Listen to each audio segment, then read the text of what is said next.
Good morning mga idol.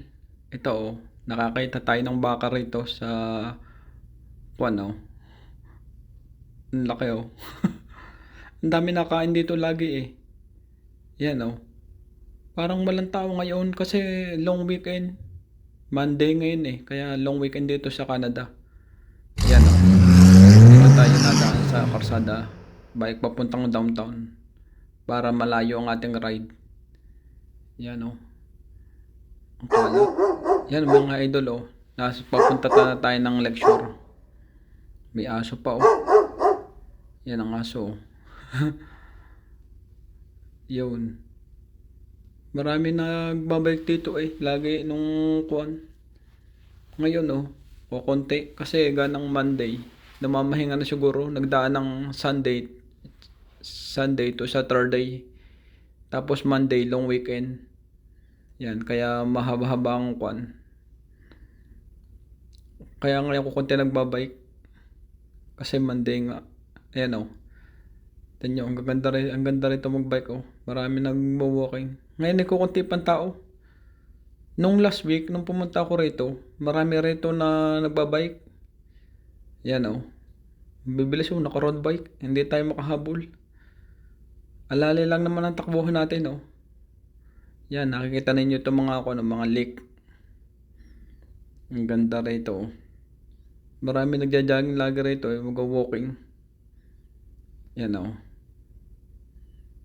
Maganda sana mag-jogging. Susunod na week magja-jogging ako. Para balance, jogging tsaka biking. Para mabatak ang katawan natin. Trabaho. Kasi double job tayo dito. Para mabatak-batak yung ating kwan. Mahirap din man Ayan, laki ng building dito sa Canada Makasaksayan na yung mga building dito. Ang lalaki, mga idol. Kaya sana pa-share po ng YouTube channel ko para marami pang makapanood. Yan. Natutuwa naman ako mag-video lang. Gusto ko makita lang ninyo ang Canada. May manood man o wala, thank you very much. Yan, narito tayo ngayon Mahina lang takbo natin. Hindi tayo pwedeng magmadali dito kasi marami na daan dito, baka tayo makabangga.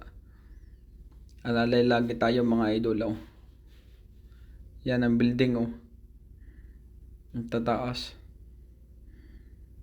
Medyo mahal lang konti ang upa rito kasi nasa lake nga. Maganda pa rin yung mga view. Yan mga bike na re-rent. Pwede kayo mag-rent dito ng bike.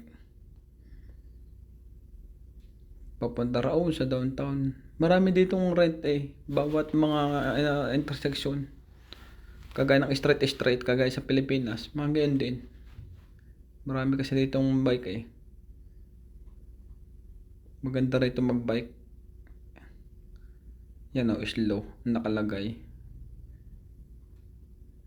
Hindi pwede ito magmadali at baka mamura tayo.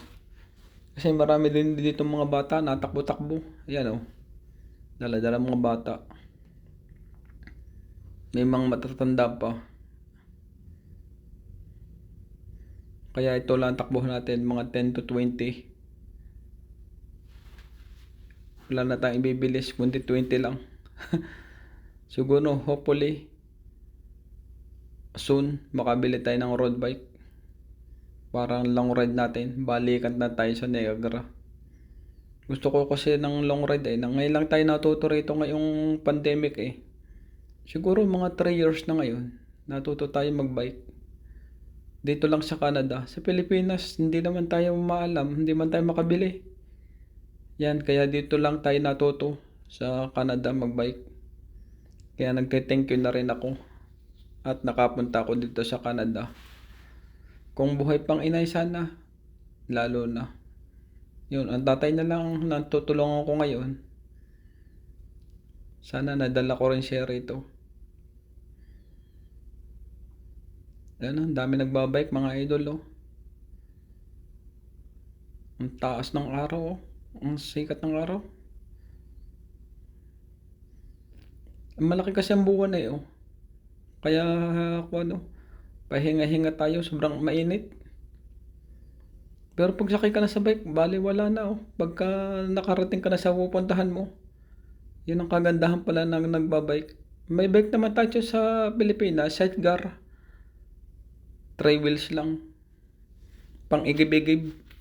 Kasi may hirap ang tubig doon sa Pilipinas eh.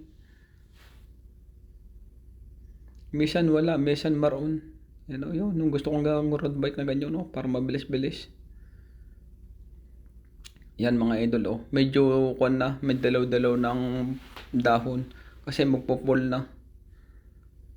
Pag nag-fall na, ang ganda na dito ng mga dahon. Sunod is no.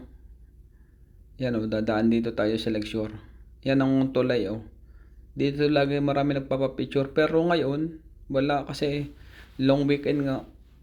Siguro natutulog na yung iba. Namamahinga. Kasi ang mga tao dito, Wow. double job. Para lang makapaghinga-hinga. Yan. Yung iba nasa bahay, nakain, nakakuan. Yan oh. Ang ganda mga idol. Thank you very much mga idol. Sana huwag kayong manawang manood ng YouTube channel ko. Yan. Thank you and bye-bye. Thank you very much. Sa mga nagsusubscribe at magsusubscribe pa lang. Thank you.